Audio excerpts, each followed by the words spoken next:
चटपटीत चायनीजचा एखादा पदार्थ जरी आपण बघितला किंवा नुसता वास जरी आला ना, तरी लगेच तोंडाला पाणी येतं आणि लगेच जाऊन गपागप खावावंसं वाटतं. चला, उन्हाळ्याच्या सुट्ट्या लागलेल्या आहे, मुलं घरी असतात. अशा वेळेस मधल्या वेळेमध्ये किंवा संध्याकाळच्या छोट्याशा भुकेसाठी तुम्ही हा स्टार्टरचा पदार्थ अगदी बाहेर हॉटेलमध्ये मिळतो त्या पद्धतीने बनवू शकता.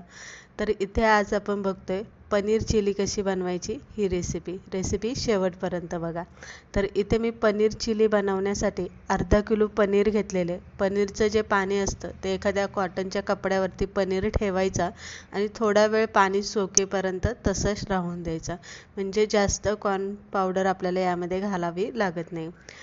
चौकोनी आकारामध्ये आपल्याला पनीरचे तुकडे करून घ्यायचे, म्हणजे पनीर कापून घ्यायचं आणि नंतर यामध्ये लाल तिखट, धने पावडर घालायचे, थोडासा लिंबाचा रस घाला, चवीप्रमाणे मीठ घाला आणि कॉर्न पावडर यामध्ये घालून घ्या. जर तुमच्याकडे कॉर्नची पावडर नसेल तर यामध्ये तुम्ही तांदळाचं पीठ किंवा मैदा वापरला तरी चालेल.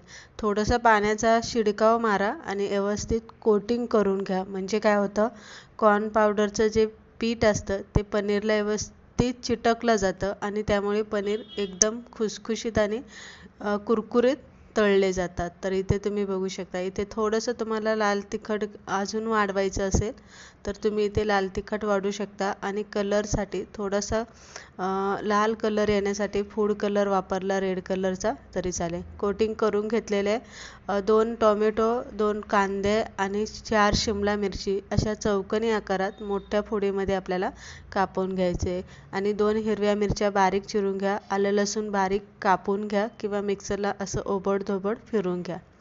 आता इथे पनीर आपण तळून घेणार आहे. सगळ्यात महत्त्वाचं असतं पनीर चिली बनवताना तुम्ही पनीर किती कुरकुरीत तळतात त्यावरती.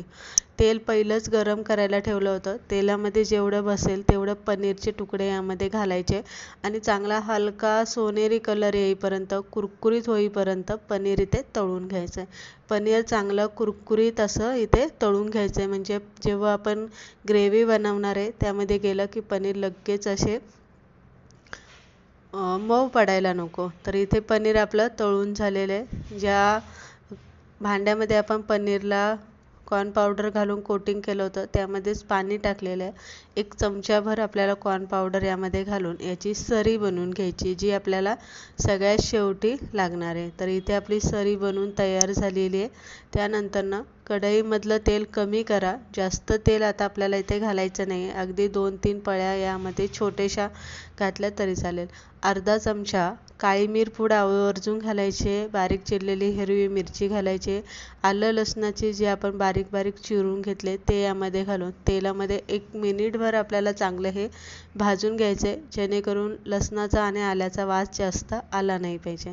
आता यामध्ये सगळ्यात पहिले आपल्याला घालायचे सिमला मिरची आपल्याला तेलामध्ये चांगली परतून घ्यायची आहे आणि मग आपल्याला यामध्ये कांदा घालायचा आहे. टोमॅटो लगेच आपल्याला घालायचा नाही, कारण टोमॅटो लगेच शिजला जातो किंवा तेलामध्ये लगेच गळला जातो. थोडंसं कांदा आणि शिमला मिरची तेलामध्ये चांगली परतून घ्या. थोडासा फक्त आपल्याला इथे गॅस मोठा ठेवायचा आहे, बारीक गॅस करायचा नाही आहे. आणि सगळ्यात महत्त्वाचं म्हणजे इथे आपल्याला भाज्या शिजून अजिबात घ्यायच्या नाही. फक्त त्याचा कचवटपणा जो असतो तो इथे कमी करायचा आहे, म्हणून तो परतून घ्यायचा. थोडंसं मीठ घाला आणि टोमॅटो घालून 1 मिनिटभर आपल्याला परतून घ्यायचं आहे आणि नंतरनं यामध्ये आपल्याला घालायचा आहे 1 किंवा 2 चमचे सोया सॉस यामध्ये घालायचा आहे. विनेगर आपल्याला 1 चमचा घालायचा आहे. 2 चमचे टोमॅटो केचप यामध्ये घालून घ्या. शेजवान चटणी तुम्ही इथे वापरू शकता किंवा इथे तुम्ही लाल तिखट वापरू शकता. मी शेजवान चटणी वापरलेली आहे, जेणेकरून पनीर चिलीची चव आणखी जास्त अशी स्पायसी यावं म्हणून. 1 किंवा 2 चमचे साखर घालायची आहे आणि थोडंसं परत मी मीठ घातलेलं आहे. मीठ इथे जपून घाला, कारण आपण जे सॉस घातले त्यामध्ये मिठाचं प्रमाण जास्त असतं आणि साखर आपल्याला आवर्जून घालायचं, म्हणजे याची चव जी असते ती मेंटेन राहते.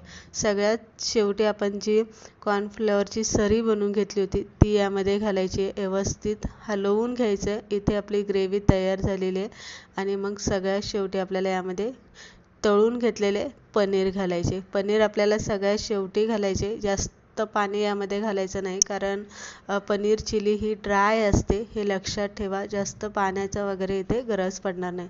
मोठा गॅस ठेवा, 5-1 मिनटं असे हलवून घ्या, म्हणजे पनीर व्यवस्थित त्यामध्ये मिक्स होत आहे.